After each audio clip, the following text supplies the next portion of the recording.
Монгол Улсын их хурлын дарга инх болдод Америкийн нэгдсэн улсын конгрессийн төлөөлөгчдийн танхимын гишүүд бараалгасан байна. За тэд тодорхой сэдвүүдийн хүрээнд санал солилцож суух үедээ тус конгрессийн гишүүн Монгол Ардын Угсрал намын дарга инх хоёрын талаар улсын их хурлын даргаас асууж тодорхойлсон байгаа юм а. За конгрессийн төлөөлөгчдийн танхимын гишүүн Жерри Коннолли Монгол Улсын ерөнхийлөгч асан инх хоёр авилгалын хэрэгээр шүүгдээд дараа нь өршөөлт хамрагдсан. Тэрээр улсын их хурлын сонгуульд нэр дэвших хүсэлтэй байгаа. За үүний тулд намынхаа 17 гишүүнийг хамтаар өсгөлэн зарлаад байгаа юм байна. Хөндлөнгөөс харахад ойлгоход бэрх энэ үйл явцын талаар та тайлбарлаж өгнө үү хэмээн улсын их хурлын даргаас хүсчээ. За улсын хурлын дарга хариулахдаа энэ бол одоо мөрдөгдөж байгаа эрүүгийн хуультай холбоотой. Энэ оны 9-р сарын 1-ний өдрөөс бид шинэ эрүүгийн хуулийг дагаж мөрдөх юм. Одоогийн эрүүгийн хуульд хуучин нийгмийн тогтолцооноос үлдсэн зүйл гэвэл хүн ял идлээ дуусгаад үүний дараа ялтай тооцох хугацаа гэдэг тодорхой хугацаа байдаг. Монгол Ардын Угсрал намын дарга инх хоёр намд манай намтай хамтарч засгийн газар байгуулсан. Монгол Ардын Угсрал намын дарга инх хоёрын хувьд намайг уучлсан. Мөн өршөөлийн хууль батлагдсан учраас миний ялтай тооцох хугацаа дууссан гэдэг байр суурьтай байгаа. Харин цагдаагийн байгууллагын зүгээс таны ялтай тооцох хугацаа дуусаагүй гэсэн ийм л маргаан байгаа юм а.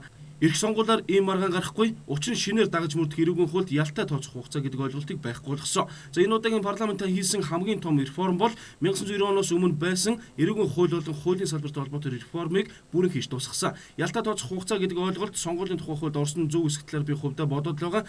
Улсын хурлын гишүүнийг ард түмэн сонгодог болохоос цагдаагийн даргын бичгээр сонгох эрхийг нь хязгаарлан буруу гэж бодож байна хэмээн улсын хурлын дарга энэ үеэр хариулсан байна.